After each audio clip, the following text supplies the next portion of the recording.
Good morning everyone. Isa na naman tayong meron na naman tayong tawag dito, may mission tayo ngayon. We're going to incinerator. Pag tong video na to napanood ng misis ko, magko-comments na naman yun. Wala ka namang ibang upload wala, everyday's life in the UK nga eh. Anyway, mega love shoutout to everyone, to sa team ni neighbor Jane J. Kulit, and kay Kayo Alex Camilla. Shout out to everyone. Ito na ang reality. Ito na ang back to reality tayo, neighbor. Ito na ang England. Ito na ang hitsura ng UK bago mag winter. Foggy, wet, and that's the reality. Okay, chill lang tayo. Sabi ko nga di ba, whatever the weather is here right now still a blessing, di ba? Pero grabe yung na-experience ko kahapon from Sheffield going back to Stoke. Yung route na talagang iniiwasan ko na ayaw mangyari, it happened yesterday and it might be happen again kasi magsusundo na naman ako sa daughter ko end of November, tapos ng ng uni niya. So hopefully mapag-aralan ko ng gusto yung route at hindi na ako ma-direct doon. Easy guys, ito ang Stoke-on-Trent. Mababa lang to, kaya lang tong road na to nasa medyo para tayo nasa Little Baguio. Kita mo yung fog niya, no? Etong fog na to, wala to. Yung dinaanan ko yesterday, talagang nandun ako sa tuktok ng mountain. Talagang zero visibility, as in zero talaga. Wala ka nang makita. Kaya talagang yung steering wheel ko, manibela ko talagang steady lang para doon lang ako sa lane. Kasi huwag kang nagkamali ka, hindi mo alam, salpukin mo yung lorry. Makikita mo yung mga headlight nila, parang mga tiny lights lang, tapos the more you closer to them, lorry pala yun, lorry trucks pala yung kasalubong mo. So very challenging and it's quite scary really. Kaya talagang grabe yung prayer ko kahapon. Pero the good things there yung talagang yung goodness ni Lord talagang non-stop unlimited. Tinanggal niya lahat ng worry and fears ko kahapon. I just drive and I did it. I drive there on top of the mountain for something like an hour and 48 minutes, and I made back home around 4:05 in the afternoon here sa Stoke. Praise God, I made it on my own. I was on my own yesterday. Kung kasama ko man yung wife ko, isa pa rin takot yun, baka nagpanik ka ng gusto yun. So yun, talagang very challenging, kasi syempre obviously pagka matataas na lugar na ganyan, grabe talaga yung fog. Dito nga ang naano ko lang mukhang maaga yata mag-i-snow sa UK ngayon, neighbor. Sa lugar ni neighbor mukhang normal na to kasi mataas dyan yan ang pinaka highest peak ng motorways dito sa yata sa England, dyan sa Bradford. Siguro nakabisit na ako dyan once. Ang kotse ko pa noon kapapasa ko pa lang noon sa driving Dito lang ako natutong mag-drive guys. Kaya talagang hindi pa ako ganun katalagang kabihasa compared sa mga Pilipino na nagpunta rito. Sa Pilipinas pala nagda-drive na, kaya talagang laban sila. Ako talagang medyo takot pa kasi dito lang talaga ako natutong mag-drive. Anyway, isang beses pa lang ako nakapag-drive dyan kila neighbor. Ang kotse ko pa lang noon yung Mitsubishi Colt. Ang liit. Ang engine niya ay 1.3. Kapag ka talagang mahangin, salubong ako sa hangin kasi mataas nga yung lugar dyan kila neighbor Jane. Talagang pinipigilan niya Hirap na hirap yung sabi ko grabe. Dahil nung unang nag-aral ako ng driving dito, tinuturo-turuan ako ng mga Pilipino. Wala pa tayong license doon, international pa lang. Nakabili kami ng car na Mondeo and ang engine niya is 2.5 liters engine. Mabilis pero grabe, parang nagmumubog ng gasolina So para bang lesson well. Sabi ko next time pag nagkaroon talaga ako ng license, matuto na ako mag-drive here sa UK. Tulongis. Hindi na ako kukuha ng malaking engine. So nung magkaroon ako ng license, kumuha ako ng car na Mitsubishi Colt na liit. Mura nga, talagang mura sa gas, lahat, pati even yung tire niya, syempre maliit, mura lang. Nagpalit ako ng tire, 4 na tire kaagad nun My goodness, kaya lang pag bumabiyahe ka sa mga ganong lugar, sabi nga ng mga kaibigan kong Pilipino, saludo ako. So, yan ang pinakamataas na peak ng motorway dito sa England, dyan sa Bradford. Tapos yung gamit mo, coat, Mitsubishi coat. Eh after 2 years, nagpalit rin ako ng sasakyan nun eh. 1.6 naman, pero sabi ko nga, it's still not good enough. Dapat pala mga 1.8 man lang. So nagtagal din sa akin yun. After na nagpalit na naman ako, nag-try naman ako ng diesel. Yun, lakas sumatak. Hindi pa siya 4x, pero wala rin, hindi rin nagtagal eh.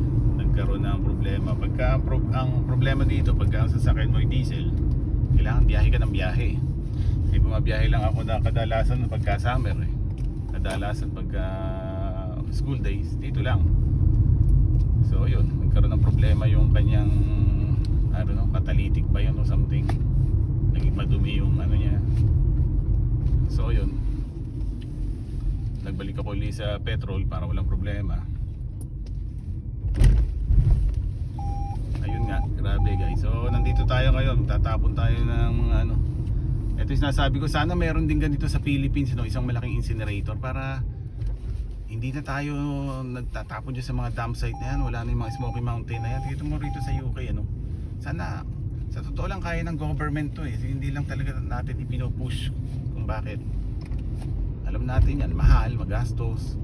Pero once na may ganito na tayo, recycling, isang malaking recycling na ganito. Dito sa UK maraming ganito eh. So, iwasan na natin yung mga bundukin na basura na yan, no? Sana one day matupad to, no? Magkaroon na rin ng ganito sa Philippines. Grabe ang basura sa atin eh. So ayan guys, ang tatapon ko lang ngayon mga cardboard, kasi ang dami kong cardboard na hindi na ginagamit, yung mga pang ano ba, mga na-stock ng mga pinagbibili ng mga bata na kung ano nung naka. Kaya ito, standby lang muna kayo dyan guys. Okay.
Ayan guys, medyo magugulo natin yung video natin. I-show lang natin ng ano, ayan oh.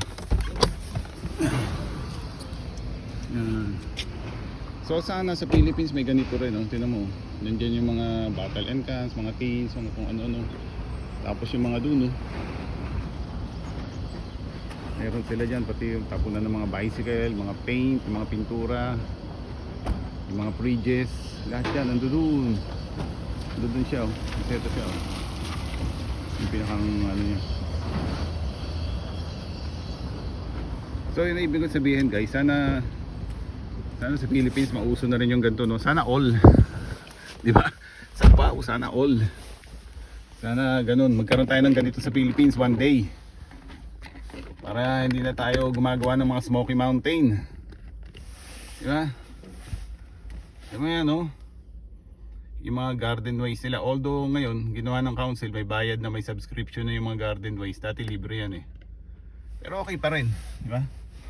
Kasi additional government income yan eh. Ganito kasi dito eh. Pero at least yung binabayad mong tax and everything may napupuntahan. Unang-una, libre yung pag-aaral ng mga bata, elementary and high school. Pag nag-university naman, o automatic na gusto talaga mag-aral ng bata, nakapag-student loan sila. Pero ngayon hindi naman lahat naging ano sa ano, may maraming way dito kung ano lang talaga ano sa pag-aaral ng bata, sa future nila. So I mean, balik tayo dito sa recycling station na to. Sana may ganito sa Philippines na at least sa Luzon, Visayas, Mindanao. Dito kasi almost every part ng ano meron ganito eh. Di ba?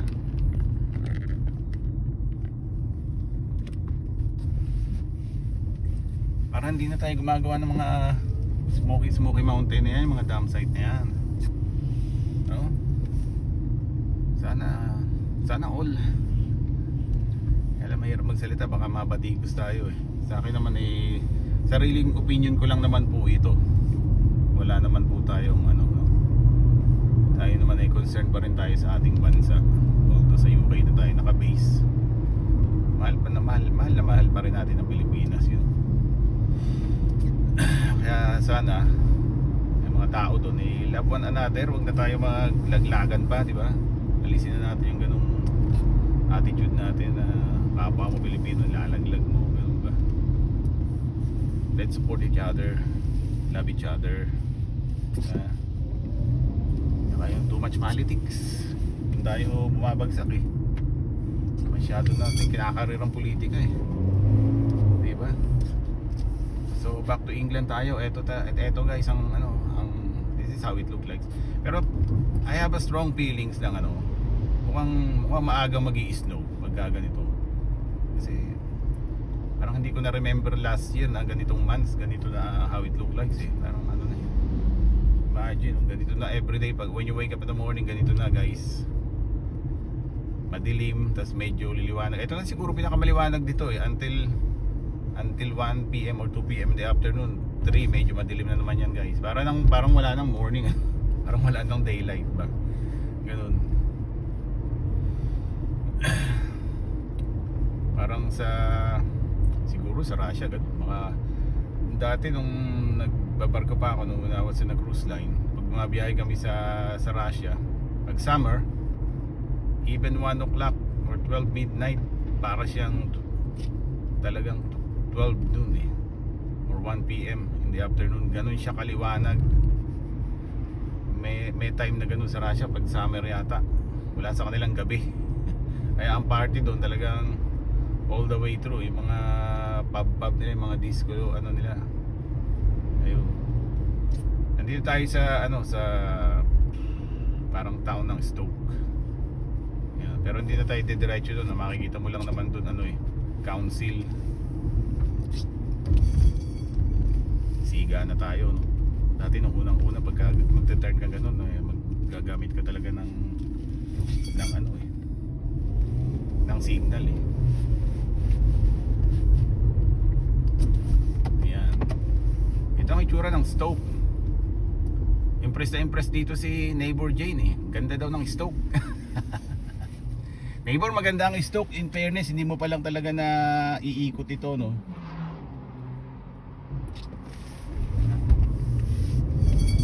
Marami rin kaming pwede yung ipagmalaki dito sa stoke neighbor. Natatawa lang ako kasi maraming mga tao talaga na they hate stoke, I don't know. Pero ako kasi ever since dito na ako eh. O dito balik tayo doon sa dinaanan nating Little Baguio. Tsaka mura ang property dito, to be fair. Maraming Pilipinong nag-move in dito from London. Na doon ang mga nakapag-may-ari sila, no, nakapag-purchase sila ng mga flat lang. Nung ibenta nila dito, nakabili sila ng mga 4 bedrooms, 6 bedrooms. Amazed na amazed sila, napakamura daw pala ng property rito sa Stoke. Yan, ayan ang Sainsbury's. Dito naman sa right hand side na to, ito yung sikat-sikat dito na Port Myron. Ito yung gumagawa ng mga plates. Magaganda yung mga plates nila. Para silang mga Royal Doulton. Although syempre iba yung category ng Royal Doulton. Talagang pang ano yun eh. Iba yung level nila. So balik tayo dito sa pataas na to, sa Little Baguio. Ay Inday, huwag ka na magpa-sexy Inday kung tatawid ka. Ay papasexy pa eh. Hindi pa tumitingin. Ito, pagka winter ayokong dumaan dito. Andulas dito mga guys. Lalo na pagka nagkaroon ng tawag nilang black ice o nag-frost, tapos a couple of days hindi umulan, nag-frost na itong road. Napakadulas dito. Kailangan dito naka all-wheel drive ka eh. Pero I don't think so talagang mag-i-skid at mag-i-skid ka pa rin talaga dito. Grabe.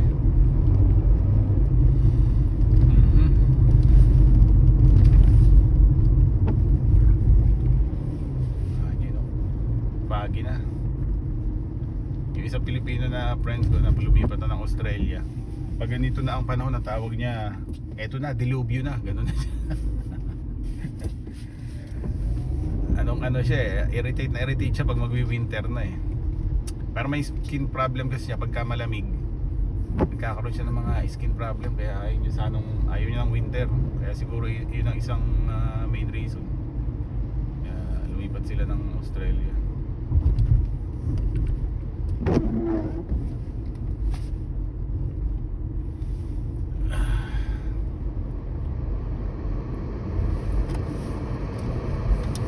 Okay guys, isang magandang morning again sa ating lahat, and see you in my next video. God bless everyone. Love lang, walang hate, okay? God bless po.